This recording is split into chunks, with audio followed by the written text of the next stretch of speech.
The New York Knicks are down 1-0 in their series with the Indiana Pacers after an epic 17-point collapse in the final 6 minutes of Game 1 of the Eastern Conference Finals. Normally, the Knicks win when Jalen Brunson scores 40 points or more. Including the playoffs, the Knicks are 19-6 when Brunson scores 40 or more since he arrived in New York. However, that wasn't the case in Game 1, and .com writer John Schumann believes the Knicks wasted Brunson's performance. The Knicks point guard scored a game-high 43 points on 15 for 25 from the field and 12 for 14 from the line. And that was with Aaron Nesmith working his tail off to stay attached to Brunson through a myriad of ball screens, Schumann wrote. Brunson did a lot of damage against other defenders when he got the opportunity. And he did almost all of his damage inside the arc. He shot just 1 for 6 from three-point range but was 14 for 19 on two-point shots, forcing his way into the paint for short floaters from every angle. Brunson appeared comfortable with whomever was in front of him. Nesmith, Andrew, Nembod, Ben, Shepard, Benedict Mathurin. It didn't matter. The Pacers ran a couple of double teams at him, but probably don't want to do much of that going forward. Maybe they'll just hope that he eventually misses a few more shots. Brunson is the best player for the Knicks, and the offense runs through him.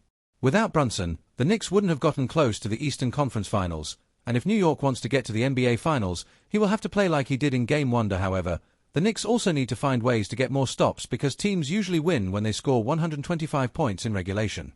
They better hope Brunson can have performances like this as the series progresses. I was riding the 4 train back from a Friday night Yankees win in early May when the subway car started tilting to and fro like it just did the Rockaway.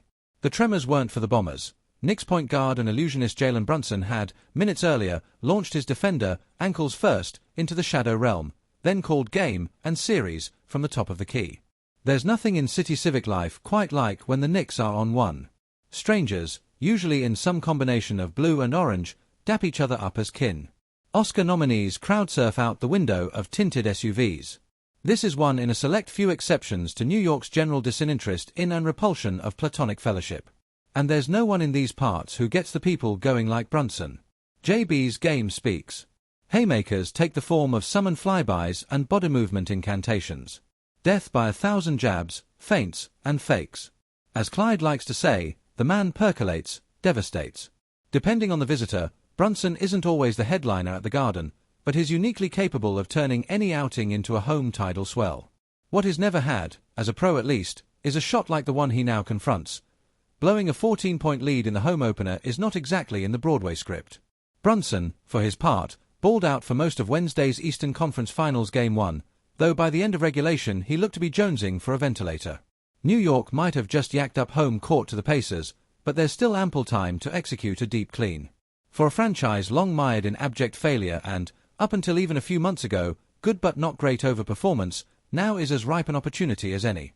Since the 6'2" Brunson joined the Knicks in 2022, the franchise has deployed squads composed mostly of overachievers, a run of plucky underdogs that reinvigorated the most accursed major market in the sport.